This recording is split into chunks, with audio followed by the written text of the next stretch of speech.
नमस्कार, जनतंत्र टीवी देख रहे हैं आप। मैं हूं आपके साथ साहिल धुलिया। बुलेटिन की शुरुआत करते हैं। खबर खटीमा से है। सीएम पुष्कर सिंह धामी ने महाशिवरात्रि पर पूजा अर्चना की। सीएम ने सपरिवार पहुंचकर चकरपुर के वनखंडी महादेव मंदिर में भगवान शिव की। इस दौरान मुख्यमंत्री धामी पारंपरिक परिधान धोती कुर्ते में नजर आए। आपको बता दें कि मंदिर से पूजा करके निकलने के दौरान उन्होंने स्थानीय लोगों से मुलाकात भी की, उनसे बातचीत भी की।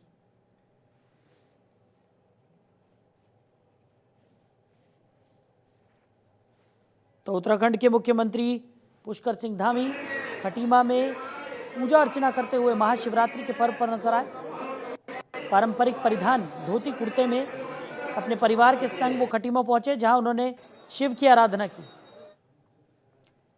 तो देहरादून में सीएम पुष्कर सिंह धामी ने देवभूमि वासियों को महाशिवरात्रि की शुभकामनाएं दी।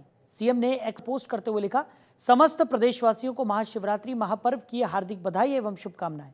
आध्यात्मिक ऊर्जा से परिपूर्ण देवभूमि उत्तराखंड के कण कण में भगवान शिव का वास है। ये पावन अवसर हमें सत्कर्म, त्याग, तपस्या और सशक्त संकल्प की प्रेरणा देता है। भगवान भोलेनाथ की असीम कृपा से समस्त प्राणियों का कल्याण हो, जीवन में सुख, शांति और समृद्धि का संचार हो।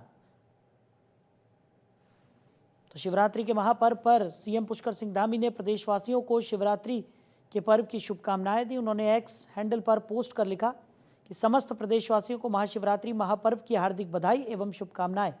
आध्यात्मिक ऊर्जा से परिपूर्ण देवभूमि उत्तराखंड के कण कण में भगवान शिव का वास है। ये पावन अवसर हमें सत्कर्म, त्याग, तपस्या और सशक्त संकल्प की प्रेरणा देता है। भगवान भोलेनाथ की असीम कृपा से समस्त प्राणियों का उद्धार हो।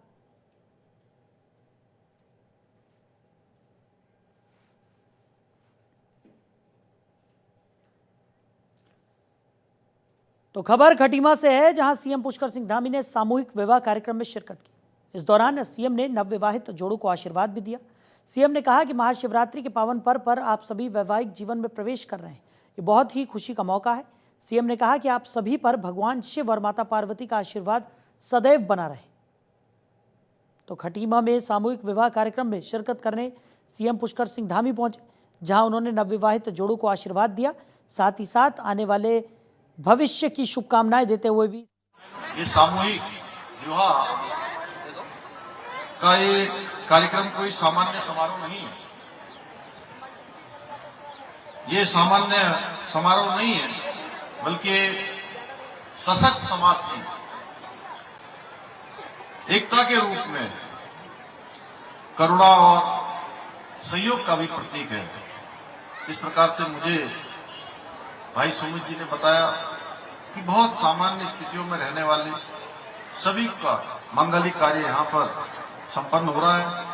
मैं आज इस कार्यक्रम में राज्य के मुख्यमंत्री के रूप में नहीं, बल्कि मैं भी आप सबके परिवार के एक सदस्य के रूप में आप सबके बीच में उपस्थित हुआ हूँ और हमारे इन बेटे बेटियों, इन भाई बहनों के इस समारोह में आपके एक अभिभावक के रूप में भी उपस्थित हुआ हूँ।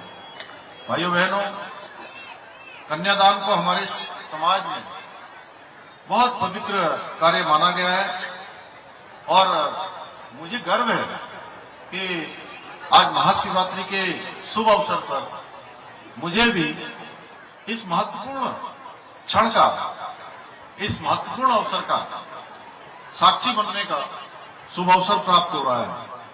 मैं आज के इस अवसर पर उन सभी सामाजिक कार्यकर्ताओं का, संस्थाओं का तथा उन व्यक्तियों का भी साधुवाद देना चाहता हूं, जिनके एकजुट प्रयासों से, सबकी एकता से, सबके संगठन से और सबके मेल मिलाप से ये बहुत ही शानदार महाशिवरात्रि के अवसर पर ये विशिष्ट आयोजन हो रहा है।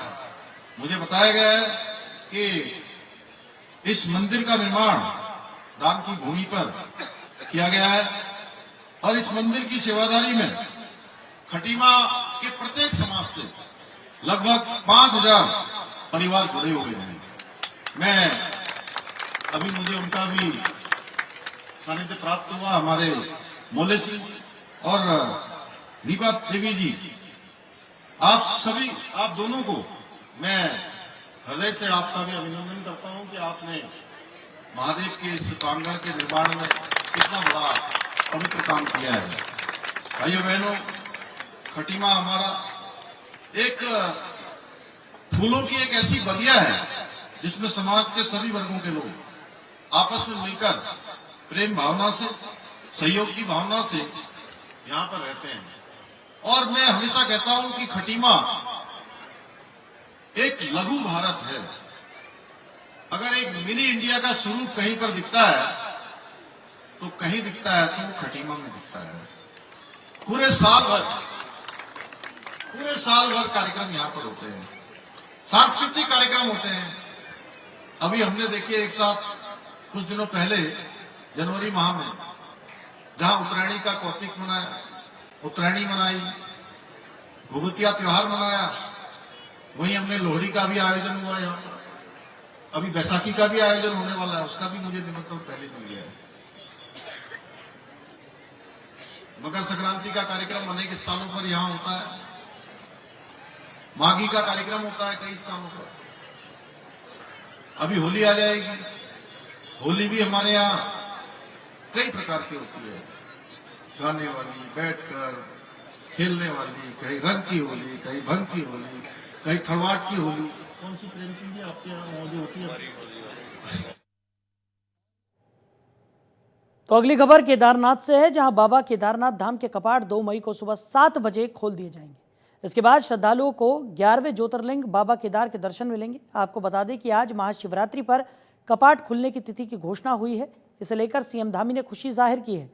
सीएम ने कहा कि बाबा केदार के दर्शन की तिथि का घोषित होना खुशी की बात है। प्रदेश के सभी विभाग मिलकर यात्रा की तैयारियों में लगेंगे ताकि सभी व्यवस्थाएं पहले की तरह ही अच्छे से की जा सके।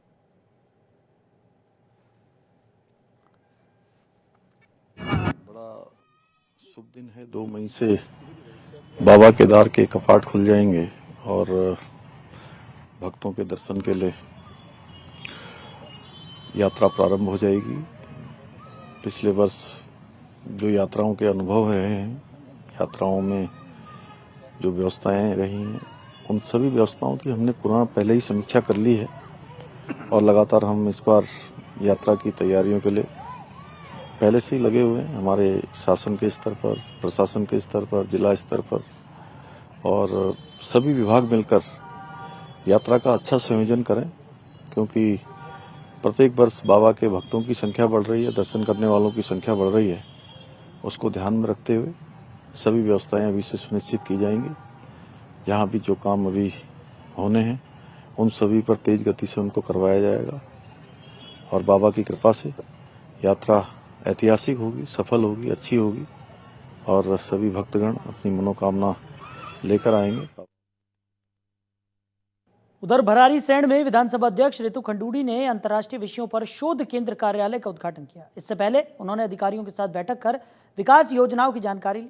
इस दौरान विधानसभा अध्यक्ष रितु खंडूड़ी ने विधानसभा के लिए आवश्यक कार्य और ई सिस्टम के कार्यों का निरीक्षण भी किया। इस दौरान उन्होंने ग्रामीण महिलाओं की समस्याओं को सुनकर जल्द समाधान का आश्वासन भी दिया। मैं 2 चीज़ें यहाँ पर अब हो रही हैं। एक तो हमारा अंतर्राष्ट्रीय शोध संस्थान शुरू होने जा रहा है। दूसरा ई-नेवा का जो स्वरूप होगा, जिसमें हम टैबलेट्स के माध्यम से अब सदन को चलाएंगे और धीरे धीरे करके पेपरलेस होने का पूरी तरह से प्रयास करेंगे। इस बार देहरादून में भी हमारे क्वेश्चन आंसर, एजेंडा और बजट हम लोगों ने अपने टैबलेट से किया। अभी बहुत सारी और चीज़ें भी हो सकती हैं, लेकिन अभी हम लोग भी सीख रहे हैं, हमारे अफसरान भी सीख रहे हैं, विधायक जो हमारे भाई बहन हैं वो भी सीख रहे हैं। तो धीरे धीरे वही चीज़ हम भराड़ीसैंण में करने जा रहे हैं, जहाँ टैबलेट के माध्यम से अब हम सदन को। तो अगली खबर देहरादून से है, जहां आवास और शहरी कार्य मंत्रालय भारत सरकार ने स्वच्छता सर्वेक्षण का कार्य शुरू कर दिया है। इसके तहत लोगों से निकायों में सफाई व्यवस्था को लेकर फीडबैक भी लिया जा रहा है। वहीं इसे लेकर नगर आयुक्त ने लोगों से अपील की है कि सभी शहर की साफ सफाई की व्यवस्था को लेकर अपना फीडबैक जरूर दें। साथ ही उन्होंने लोगों से स्वच्छता बनाए रखने की भी अपील की है।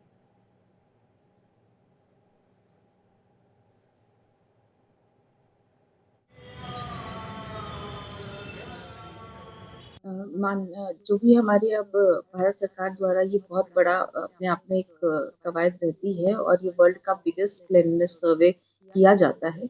इसी को दृष्टिगत रखते हुए जो विभिन्न मानक तय किए गए हैं, उन्हीं के अनुरूप नगर निगम द्वारा भी योजना बनाई गई है कि किस प्रकार से विभिन्न मानकों को ध्यान में रखते हुए हमें प्रत्येक पैरामीटर पर अच्छा प्रदर्शन करना है।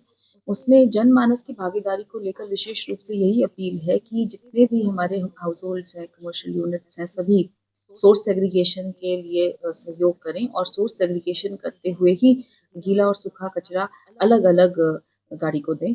इसके अलावा जितने भी कॉमन स्पेसेस हैं, रोड्स हैं, आपके सराउंडिंग एरियाज़ हैं, उन सभी में भी किसी प्रकार की लिटरिंग ना करें और अन्य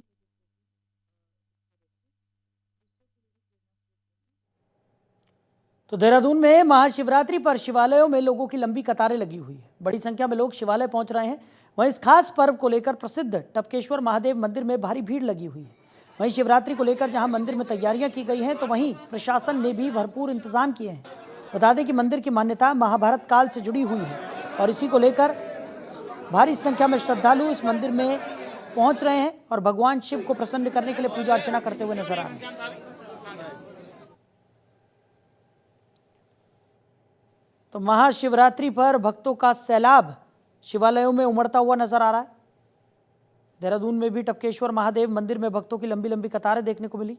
लगातार भक्त शिव का अभिषेक कर शिव को प्रसन्न करने में जुटे हुए नजर आए।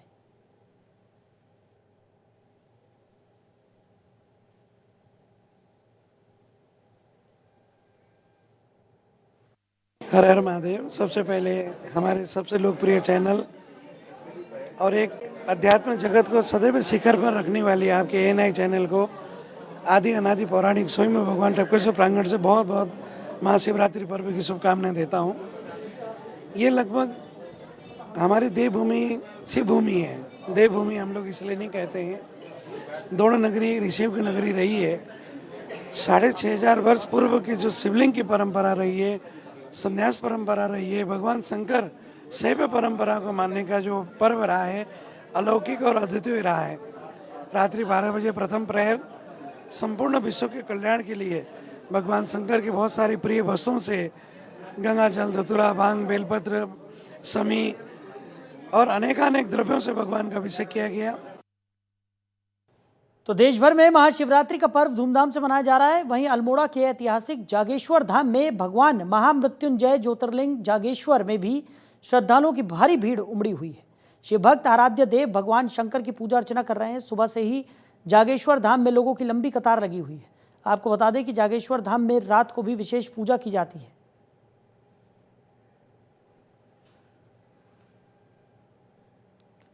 तो जागेश्वर ज्योतिर्लिंग का अभिषेक यहां पर किया गया। भक्तों की भारी भीड़ महाशिवरात्रि के पर्व पर यहां देखने को मिली है। भक्तों का तांता लगा हुआ है। लगातार भक्त शिव को प्रसन्न करने में जुटे हुए हैं। सुबह से ही मंदिरों के बाहर लंबी लंबी कतारों में श्रद्धालु अपनी बारी का इंतजार करते हुए नजर आ रहे हैं और महाशिवरात्रि का पर्व धूमधाम से मना रहे हैं।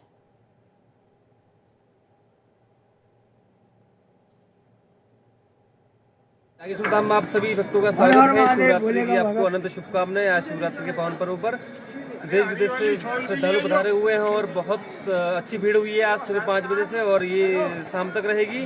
आज का विशेष ये रहता है कि आज रात को महापूजा होती है। रात के 12 बजे भगवान के 1008 नामों से आज विशेष पूजन होता है। तो आप सभी लोग आइए, आपका हार्दिक स्वागत है। हर हर महादेव। तो मसूरी में महाशिवरात्रि पर शिवालयों को सजाया गया है। यहाँ सुबह से ही भक्तों का तांता लगा हुआ है। साथ भगवान शिव का अभिषेक किया जा रहा है। वहीं मसूरी देहरादून रोड पर श्री प्रकाशेश्वर शिव मंदिर में सैकड़ों की संख्या में श्रद्धालुओं ने पूजा अर्चना की। इस दौरान भक्तों में गजब का उत्साह भी देखने को मिला।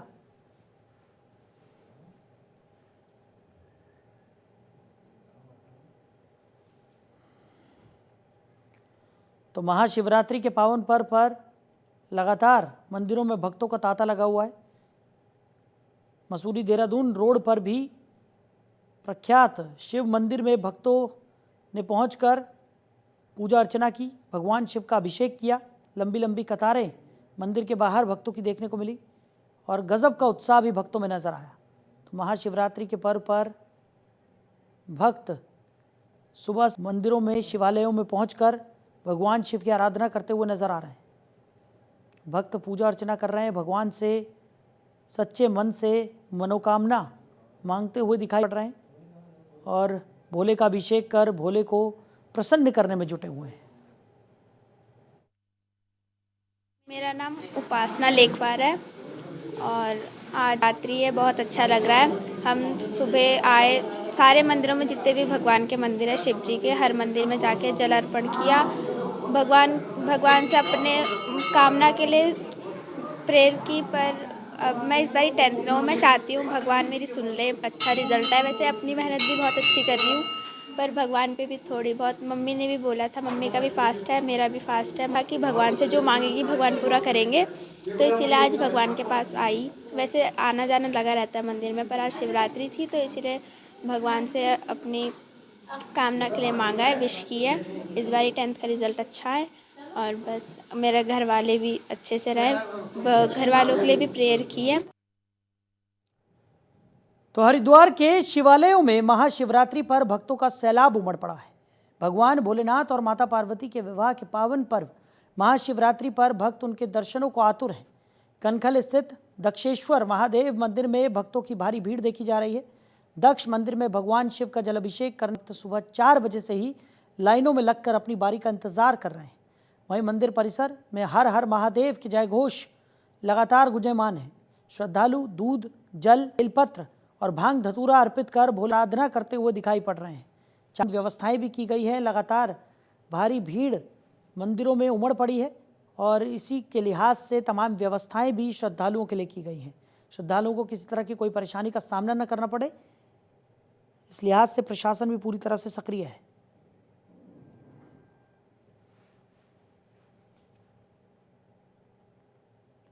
हरिद्वार में महाशिवरात्रि पर श्रद्धालुओं में खासा उत्साह नजर आया। डाक कावड़ लेकर निकलने वाले शिव भक्तों से रुड़की दिल्ली हाईवे गुलजार है। पूरे रास्ते पर भक्ति रस से सराबोर नज़ारे देखने को मिल रहे हैं। जहां कांवड़िए जय घोष के साथ आगे बढ़ते दिखे, श्रद्धालुओं की भीड़ को देखते हुए प्रशासन भी पूरी तरह मुस्तैद है। हाईवे पर जगह जगह पुलिस बल तैनात किया गया है ताकि कोई अप्रिय घटना घटित ना हो। अधिकारियों का कहना है कि सुरक्षा के पुख्ता इंतजाम किए गए हैं। हर गतिविधि पर कड़ी नजर भी रखी जा रही है।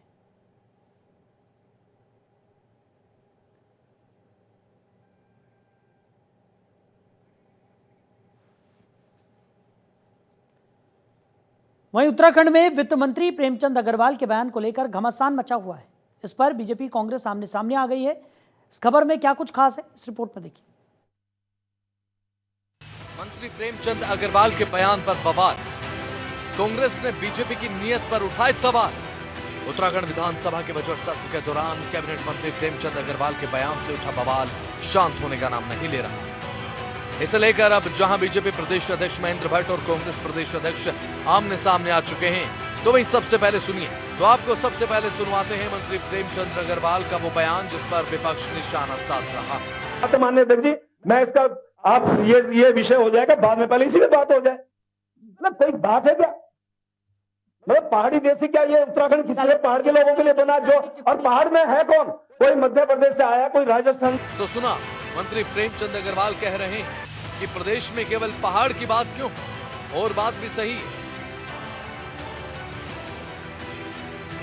कोई भी राज्य उसके प्रत्येक नागरिक से मिलकर बनता है, उसके निर्माण में सभी का समान योगदान होता है। लेकिन अगर किसी को मुद्दा ही तलाशना है तो बात और है। इसके साथ ही उन्होंने ये भी कहा कि कांग्रेस समाज को बांटने की बजाय विकास पर प्रतियोगिता करे। यदि ये दुष्प्रचार समाप्त हो सकता है, मैं तो कह रहा हूं, मैं उनके चरणों में लौट के माफी मांगने को तैयार हूं। लेकिन आप दुष्प्रचार करना तो छोड़िए, समाज को बांटना तो छोड़िए। आप इस विकास के लिए आइए ना। मैं तो 1000 बार आपको आह्वान किया कि आइए मेरे इस उत्तराखंड के विकास के लिए। मैं आपको, आप आइए तो सही। विकास में कहाँ है वो जरा बताएं तो सही। क्या हमारा उत्तराखंड जो आज 25 साल का हो रहा है, इसके हम इसे आगे ले जाने का जो माननीय मुख्यमंत्री जी आह्वान किया है, क्या हम उनके आह्वान को आगे बढ़ाने के लिए अपने आप को आगे नहीं ला सकते? जो माननीय प्रधानमंत्री जी कह रहे हैं 2047 तक देश जो है एक पूरे विश्व भर में एक और अच्छे ढंग में एक विश्वगुरु के रूप में आए, एक नेतृत्व प्रदान करे। क्या मेरे उत्तराखंड का उसमें योगदान नहीं होना चाहिए? कैबिनेट मंत्री प्रेमचंद अग्रवाल पर विपक्ष हमलावर हुआ, तो वहीं बीजेपी ने भी पलटवार कर दिया। मोर्चा रोमदार प्रदेश अध्यक्ष महेंद्र भट्ट ने उठाया। उन्होंने कहा कि प्रेमचंद अग्रवाल ने यदि किसी की भावना को आहत किया तो उसके लिए वो माफी मांग रहे हैं। लेकिन वो व्यक्ति बेवजह भाजपा को बदनाम करने की साजिश रच रहे हैं। उन पर संवैधानिक कार्रवाई की जाएगी। अभी हमारे मंत्री हैं, लगातार चौथी बार के विधायक हैं, तो ये कहना हर बार ज्यादा मतों से जीतते हैं। तो ऐसा नहीं कि एक पक्ष विचार किया जाए, लेकिन क्योंकि जब विषय समाज के बीच में दुष्प्रचार का चलता है तो पार्टी दिशा निर्देश ही दे सकती है। और हमने उनको इस बात के लिए बहुत कड़ाई से कहा है कि इस प्रकार की जो शब्दावली है और जिसमें राज्य का वातावरण खराब होता है उस प्रकार वो संयम बरते।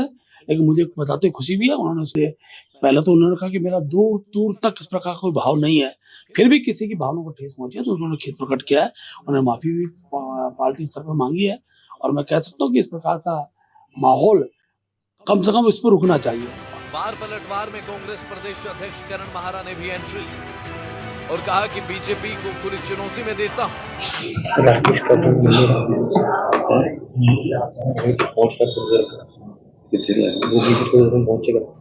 मंत्री प्रेमचंद अग्रवाल का बयान राज्य के हर नागरिक के विकास से जुड़ा है, लेकिन विपक्ष इसमें सियासत की जमीन खोजने में लगा। तराई का है, चाहे वो बाबर का है, चाहे वो पर्वतीय मूल का है, वो हमारे परिवार का सदस्य। अगर किसी का भी अपमान इस राज्य में भारतीय जनता पार्टी के कार्यकर्ता और मंत्री करेंगे तो कांग्रेस पूरी ताकत से इस लड़ाई को लड़ेगी और बिना डरे लड़ेगी।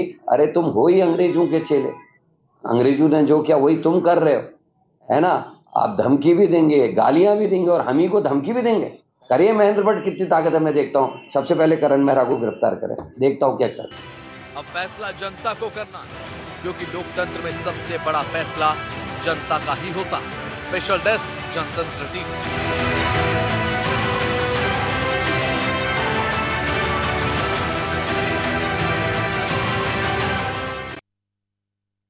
तो फिलहाल इस बुलेटिन में मेरे साथ इतना ही। आप बने रहिए और देखते रहिए जनतंत्र टीवी। नमस्कार।